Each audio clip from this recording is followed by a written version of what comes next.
"Sir, this area is restricted." The voice belonged to Lieutenant Kevin Torres, his Naval Academy dress whites pristine, as he blocked the entrance to the dignitary section at the Naval War College graduation ceremony. His bearing radiated the confidence of someone who had never been told no by anyone who mattered. Frank Castellano looked up from adjusting his simple folding chair, which he had quietly set up near the front row. At 78, he was a man of compact build and weathered features, wearing a faded blue windbreaker over slacks that had seen better decades. His hands, scarred and steady, held a small American flag, the kind sold at dollar stores. "I'm here for my grandson's commissioning," Frank said quietly, his Brooklyn accent softened by age but still unmistakable. "Anthony Castellano. He's getting his ensign bars today." Lieutenant Torres glanced at the empty chair, then back at Frank with barely concealed irritation. "General seating is over there, sir," he said, pointing toward distant bleachers where families clustered under a blazing Rhode Island sun. "This section requires special authorization." Behind Torres stood Master Chief Petty Officer Blake Harrison, a career Navy man, whose impressive chest of ribbons spoke to deployments across 3 decades of service. He studied Frank with the assessing eye of someone accustomed to sizing up potential problems. "Look, old-timer," Harrison said, his voice carrying the patient condescension of someone explaining obvious facts to a confused child. "We've got admirals and congressmen coming through here. Security protocols exist for a reason." Frank's gaze didn't waver. He had driven 7 hours from his small apartment in Queens, surviving on coffee and stubborn determination to witness the moment his grandson joined the officer corps of the United States Navy. Anthony was the first in their family to attend college, let alone become a naval officer. "I understand protocols," Frank replied, his voice remaining level despite the growing attention from nearby security personnel. "But my eyes aren't what they used to be. I just want to see the boy receive his commission." A small crowd was beginning to form as other early arrivals noticed the confrontation. Families in their Sunday best slowed their approach, their excited chatter dimming as they sensed tension. Some pulled out phones, sensing the potential for social media content. "Sir, the rules apply to everyone," Torres stated, his voice rising slightly for the benefit of onlookers. "We can't make exceptions based on personal circumstances. Now, if you'll just move to the appropriate seating." "I'm not moving." The words came out quiet but absolute, carrying a weight that made both Torres and Harrison pause. Frank's expression hadn't changed, still polite, still respectful, but something in his tone suggested this wasn't the frail confusion of an elderly man, but the immovable resolve of someone who had faced far worse than uniform bureaucracy. Master Chief Harrison stepped closer, his bulk intentionally intimidating. "Sir, you can cooperate, or we can have base security escort you off the premises entirely. This is a military installation, not a public park." Frank simply folded his hands and waited, as if he had all the time in the world. What started as a quiet disagreement was rapidly becoming a spectacle. Lieutenant Torres had called for additional security, and now 2 base policemen flanked the growing confrontation. Frank remained seated in his folding chair, an island of calm in an increasingly agitated sea of uniforms. "This is your final warning," Master Chief Harrison announced, loud enough for the gathering crowd to hear clearly. "You're trespassing on government property and creating a public disturbance." Frank looked up at the ring of authority figures surrounding him, noting their ranks and ribbons with eyes that missed nothing. He had been in worse situations than this, much worse, facing men with far more than harsh words at their disposal. "I'm not disturbing anyone," Frank said simply. "I'm sitting quietly, waiting for my grandson to graduate." "Grandfather or not," Torres interjected, "you're in violation of base regulations. We have protocols for family seating, and they don't include setting up camping chairs wherever you feel like it." A murmur ran through the crowd of observers. Some faces showed sympathy for the elderly man being pushed around by military authority. Others nodded approval at the enforcement of proper procedures. The division was clear: those who saw an confused old man versus those who appreciated military discipline. One of the base policemen, Officer Chen, approached Frank's chair. "Sir, I'm going to need you to come with me. We can discuss this situation in the security office." "Am I under arrest?" Frank asked, his question direct and unafraid. Chen hesitated. "Not necessarily, but you need to comply with lawful orders from military personnel." Frank's response was to reach into his windbreaker pocket, a movement that immediately tensed every uniformed man present. But instead of producing anything threatening, he withdrew a worn leather wallet. From it he extracted a faded military ID card, and what appeared to be several official documents. Perhaps you should look at these before you decide what's lawful, Frank suggested, extending the papers toward Master Chief Harrison. Harrison glanced at the documents dismissive. Sir, whatever civilian credentials you think you have, those aren't civilian credentials, Frank interrupted quietly. About 50 yards away near the main administration building, Commander Patricia Walsh was reviewing the final details for the day's ceremony, when her secure phone buzzed with an urgent message from base security. She read it quickly, then read it again, her expression shifting from annoyed irritation to growing concern.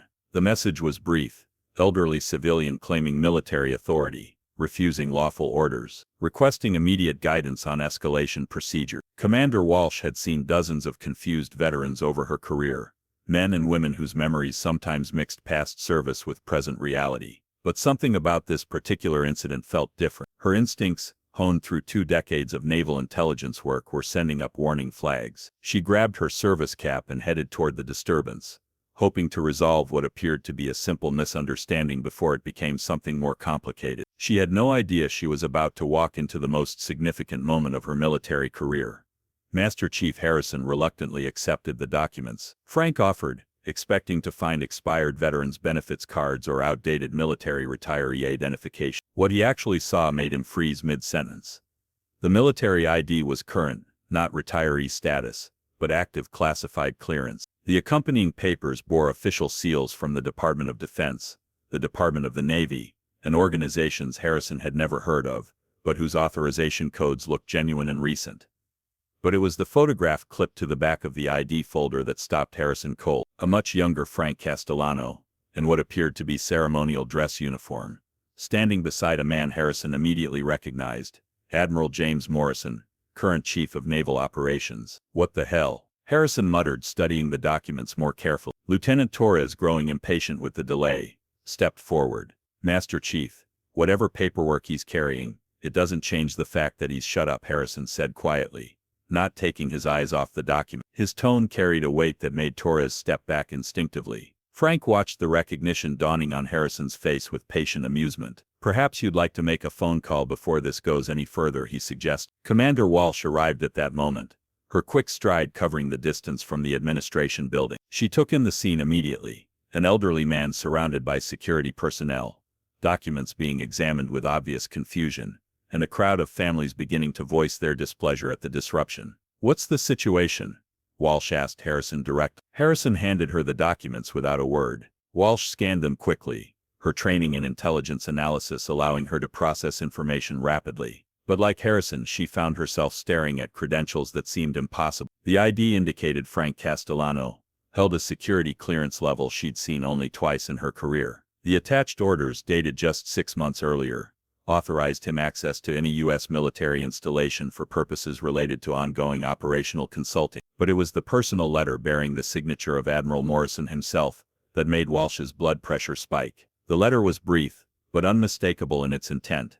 Frank Castellano is to be afforded every courtesy and assistance by all naval personnel. His service to this nation continues to this day. Any questions regarding his authority should be directed to my office immediately. Has anyone verified these documents? Walsh asked Harrison. We were just about to escort him off base when he produced them, Harrison replied, clearly uncomfortable with the situation's rapid evolution. Frank stood up from his folding chair, moving with more agility than his age suggested. Commander Walsh, I presume your reputation precedes you. I served with your father in the Persian Gulf.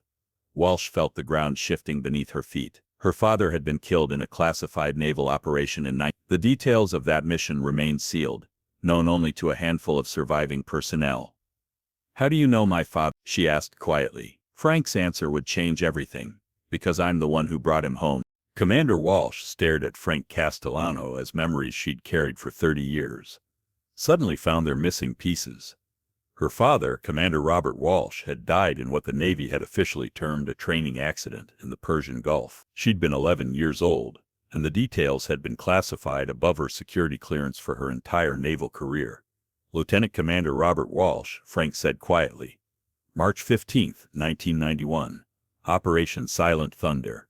He saved my life twice that night before I could return the favor. Walsh felt her hands trembling as she held Frank's credentials.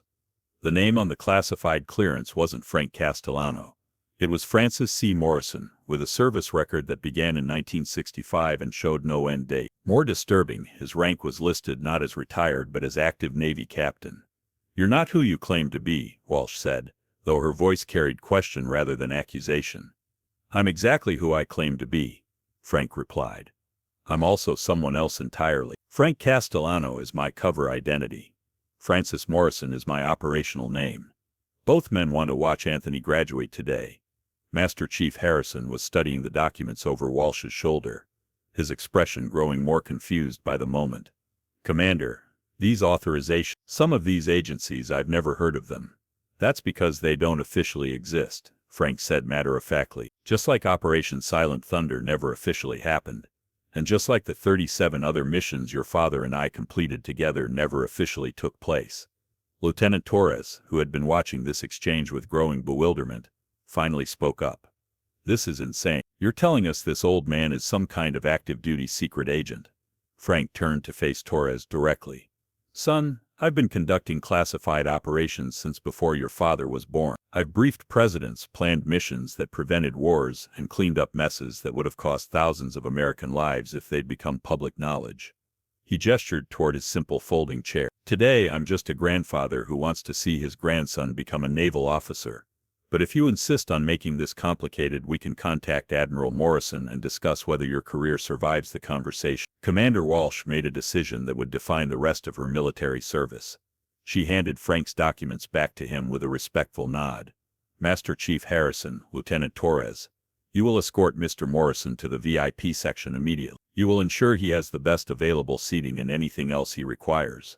"But Commander," Torres began. "That wasn't a request," Walsh cut him off. "Mr. Morrison is our guest of honor today, and he will be treated as such." She turned back to Frank. "Sir, I'd be honored to personally ensure you have everything you need for the ceremony. And afterward, if you're willing, I'd very much like to hear about my father's service."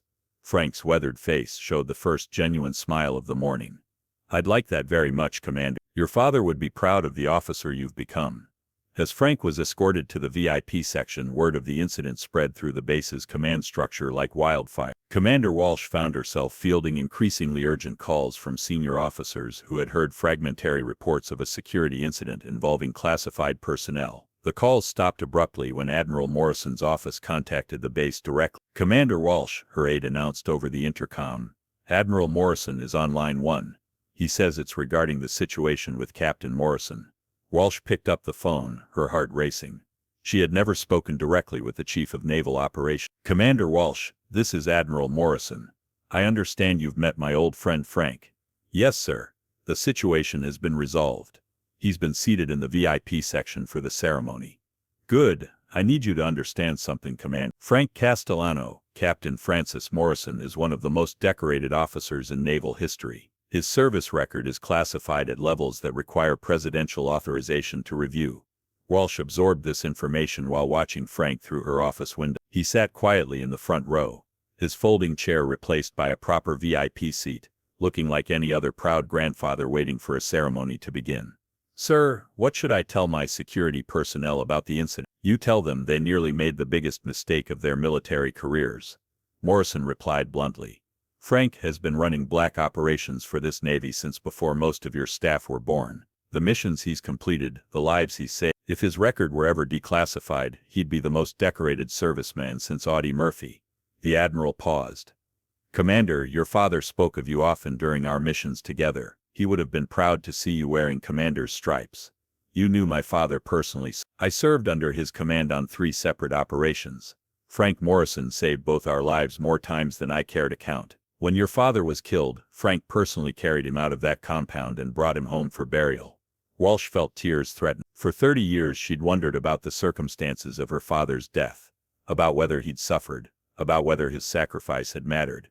"Sir, was my father's death, was it meaningful? Did his mission matter?" "Commander, the operation your father died completing prevented a terrorist attack that would have killed thousands of American civilians. His sacrifice, and Frank's actions to complete that mission, saved more lives than we'll ever be able to count." After the call ended, Walsh sat in her office staring out at the ceremony preparations. Frank Captain Morrison remained in his seat, occasionally waving at a young man in the graduating class who was obviously his grandson. She realized she was looking at living history, a man whose service had spanned decades of classified operations, whose very existence was a state secret, who had chosen to risk exposure simply to watch a family member graduate from naval training. The ceremony was about to begin, but for Walsh, the most important moment had already occurred. The Naval War College graduation ceremony proceeded with military precision, but Frank found his attention drifting between the formal proceedings and the subtle changes in how he was being treated. Base personnel who had been ready to escort him off the premises an hour earlier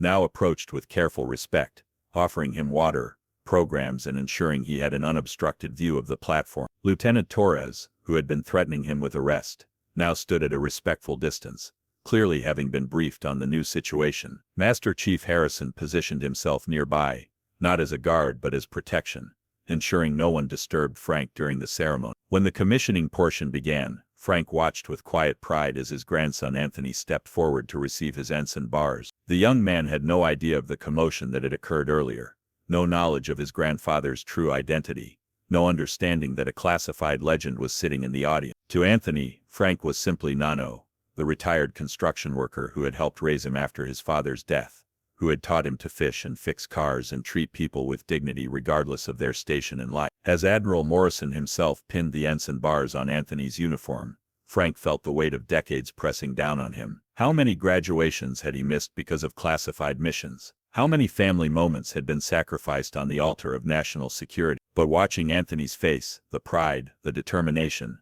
the joy, Frank knew every sacrifice had been worth it. The boy would serve with honor, would protect the freedoms that Frank had spent a lifetime defending from the shadow. After the ceremony, Anthony searched the crowd for his grandfather, finally spotting him in the VIP section. The young ensign's face showed confusion at finding Frank seated among admirals and distinguished guests.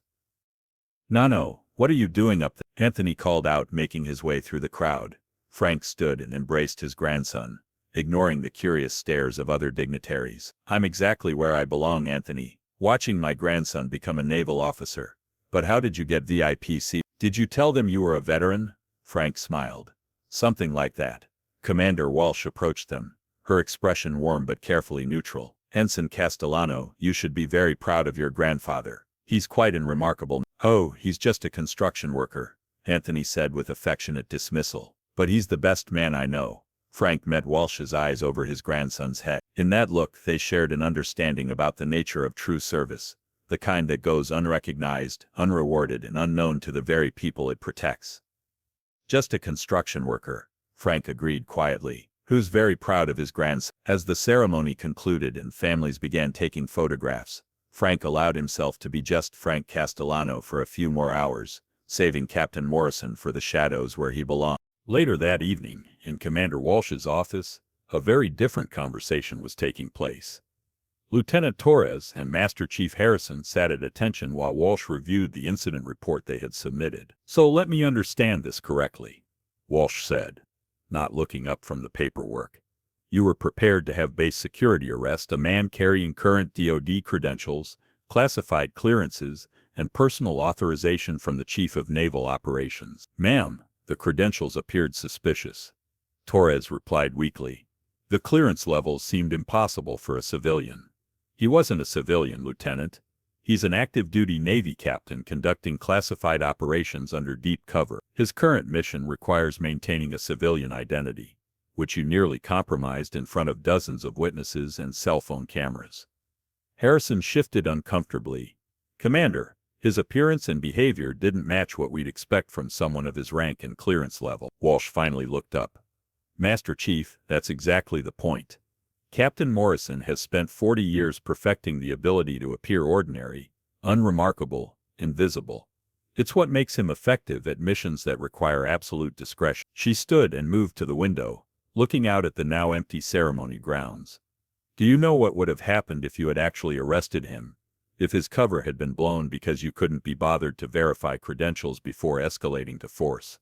Both men remained silent. Ongoing operations in 3 different countries would have been compromised. Assets who depend on his intelligence would have been exposed. American lives would have been put at risk because you decided an elderly man couldn't possibly be who his official documents claimed he was. Torres found his voice. "Ma'am, what are our consequences?" Walsh returned to her desk, Your consequences are that you're going to learn from this. Both of you will be attending a mandatory training program on recognizing classified personnel and respecting credentials regardless of appearance or age. She picked up another file. More importantly, you're going to remember that sometimes the most dangerous people are the ones who look the least dangerous. Captain Morrison has killed enemy operatives with his bare hands. He's prevented terrorist attacks, assassinated foreign agents, and completed missions that would be considered impossible by most standards. Harrison spoke quietly. Ma'am, how do we know when we're dealing with someone like Captain Morrison in the future? You don't, Walsh replied bluntly. That's why you verify first and make assumptions never. Every veteran who walks onto this base has earned respect until proven otherwise. Every person carrying official credentials gets the benefit of professional courtesy until those credentials are properly examined. She dismissed them with a final warning. This incident stays classified. Captain Morrison's identity and presence here is not discussed with anyone lacking appropriate clearance. Is that understood? Both men nodded and left, chastened by the knowledge that they had nearly created an international security incident because they couldn't conceive of a grandfather being anything more than an ordinary old man. Outside, Frank was teaching his grandson how to properly fold an American flag, a skill Anthony would need as a naval officer, taught by a man whose service would never appear in any official history. 3 months later, Ensign Anthony Castellano was serving aboard the USS Princeton when he received an encrypted message requesting his immediate presence in the commanding officer's secure communications room. The young officer had no idea why he was being summoned to such a sensitive area of the ship. Captain Jennifer Hayes, the Princeton's commanding officer, was waiting for him with an expression Anthony couldn't read. Ensign, I've received some unusual communications regarding your family background, she began. Specifically regarding your grandfather. Anthony felt a chill of worry. Ma'am, has something happened to my grandfather? Is he ill? On the contrary, and I've been informed that your grandfather has been serving his country in ways that go beyond the normal definition of military service. She handed him a sealed envelope bearing official Navy letterhead. These are your new orders. You're being transferred to a classified intelligence unit for specialized training. It seems your family has a talent for certain types of service. Anthony opened the orders with trembling hands. The destination was listed as Naval Intelligence Support Activity, and the mission description was heavily redacted. But at the bottom, in a handwritten note, he recognized his grandfather's careful penmanship. Anthony, it's time you learned what our family really does for this country. The construction business was just good cover. No. The realization hit him like a physical blow. Every story his grandfather had told him about construction jobs in foreign countries, every mysterious trip that lasted months, every unexplained skill Frank possessed, it had all been lies constructed around a truth too sensitive to reveal. Captain Hayes watched Anthony process this information with sympathy. Ensign, you have a choice. You can continue your current career path with no knowledge of your grandfather's true service, or you can accept this transfer and learn exactly what Frank Castellano has been doing for the past 4 decades. Anthony thought about the man who had raised him, who had taught him values and discipline, who had sacrificed his presence at countless family events for reasons Anthony had never understood. Ma'am, what exactly has my grandfather been doing? Hayes consulted a classified file. According to his service record, Captain Francis Morrison has completed 127 classified missions across 6 different continents. He's prevented terrorist attacks, eliminated foreign agents, and gathered intelligence that has shaped U.S. foreign policy for decades. His cover identity as Frank Castellano, retired construction worker, is considered one of the most successful long-term operations in naval intelligence history. She closed the file. Your grandfather has been protecting this country from threats most people can't imagine, using skills most people don't possess, in ways that will never be publicly acknowledged. Anthony made his decision without hesitation. I accept the transfer. That evening, Anthony called his grandfather from the ship's secure communication system. No, I got some interesting orders today. Frank's familiar chuckle came through the encrypted connection. I figured it was time you knew the truth, Anthony. The family business isn't construction after all. So what happens now? Now you learn what it really means to serve your country. And Anthony, your father would have been proud. 6 weeks later, at a facility that didn't appear on any official maps, Ensign Anthony Castellano found himself in the most intensive training program of his life. The Naval Intelligence Support Activity occupied a compound that looked like a corporate retreat, but functioned as a finishing school for America's most elite covert operatives. His instructor was a woman who introduced herself only as Commander Stone, though Anthony suspected that wasn't her real name any more than Frank Castellano was his grandfather's. Your grandfather's reputation precedes you, Stone informed him during their first meeting. Captain Morrison is something of a legend in our community, but that doesn't guarantee your success here. Legacy names can be as much burden as blessing. The training was unlike anything Anthony had experienced at the Naval Academy. Combat skills, yes, but also languages, cultural immersion, advanced psychology, and something the instructors called social camouflage, the ability to become invisible by becoming exactly what people expected to see. Your grandfather mastered the art of being underestimated, Stone explained during a practical exercise. Frank Castellano is the perfect cover identity because no one suspects a retired construction worker of being capable of eliminating enemy agents or preventing international incidents. Anthony was learning to construct his own cover identities when his grandfather arrived for an unscheduled visit. Frank looked exactly as he always had: rumpled clothes, comfortable shoes, the unremarkable appearance of a man who fixed things for a living. But now Anthony could see the deception. The way Frank moved through space, avoiding security cameras without seeming to notice them. The way his eyes cataloged every person and exit in any room he entered. The way his seemingly casual conversation with instructors was actually a complex briefing on current operations. "How long have you been doing this?" Anthony asked during a rare private moment. "Since 19. Started in Vietnam doing reconnaissance work that officially never happened. Turns out I had a talent for being forgettable." They walked through the training facility's grounds, past obstacle courses designed to simulate real-world missions. "Why reveal yourself? Why break 40 years of cover?" Frank stopped walking and studied his grandson. "Because the world's changing, Anthony. The kinds of threats we face now require different skills. Younger operatives, people who can move through a digital world the way I moved through the analog one." "Are you retiring?" "Eventually. But first I want to make sure the family tradition continues properly. Your father would have followed this path if he'd lived. Now it falls to you." Anthony felt the weight of generations pressing down on him. "What if I'm not good enough? What if I can't live up to the reputation?" Frank smiled.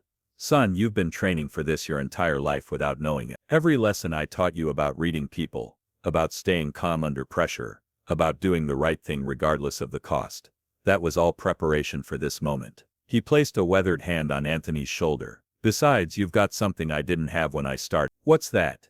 "You've got me to watch your back." 1 year later, Anthony, now operating under the cover identity Tony Morales, freelance journalist, sat in a coffee shop in Prague, conducting what appeared to be an interview with a Czech business. In reality, he was documenting evidence of arms trafficking that would prevent weapons from reaching terrorist organizations in 3 countries. His grandfather sat at a nearby table, reading a newspaper in heavily accented English and occasionally complaining about the coffee to anyone who would listen. To casual observers, he was exactly what he appeared to be: an American tourist who'd gotten lost trying to find his tour group. But Frank was actually providing overwatch for Anthony's operation, ready to intervene if the situation became dangerous. At 79, he remained one of the deadliest operatives in the field, his age and appearance making him even more effective as threats focused on the young journalist, while ignoring the harmless old man. The operation concluded successfully. Anthony obtained the intelligence needed to disrupt a major weapons shipment, while Frank ensured their exit route remained secure. They left Prague on different flights, using separate identities, their relationship invisible to anyone monitoring their movement. 3 days later, they met at Frank's modest apartment in Queens, where the walls were decorated with family photographs and Anthony's Naval Academy graduation picture held a place of honor. "How did it feel?" Frank asked, preparing his grandson's favorite meal, a tradition that continued regardless of their professional activities. "Terrifying. Exhilarating. Right." Anthony paused. "I understand now why you missed so many family dinners." Frank nodded. "The work chooses you as much as you choose." "But Anthony, never let it consume everything else." "I spent too many years being Frank Castellano, only when I had to, and Captain Morrison the rest of the time." "Any regrets?" Frank considered this while plating their dinner. "I regret missing your father's funeral because I was preventing a terrorist attack in Lebanon. I regret not being there when your mother needed support after he died. I regret that most of my family still doesn't know who I really am." He set the plates down. "But I don't regret the lives saved, the attacks prevented, the peace maintained by people who'll never know our names." Anthony picked up his fork, then stopped. No, do you think we'll ever be able to retire, to just be normal people?" Frank smiled. "Son, we'll never be normal people, but maybe someday we can be extraordinary people who also happen to live quiet lives." Outside the apartment window, New York City continued its evening rhythm. 8 million people going about their lives protected by guardians they would never know exist. In a modest kitchen in Queens, a grandfather and grandson shared dinner and stories, their greatest victories forever classified, their deepest sacrifices invisible to the world they'd sworn to protect. Some heroes wear medals, others wear carefully constructed lies that allow them to stand in graduation ceremonies, surrounded by the families they've spent lifetimes protecting. Both serve with equal honor. Only one gets remembered.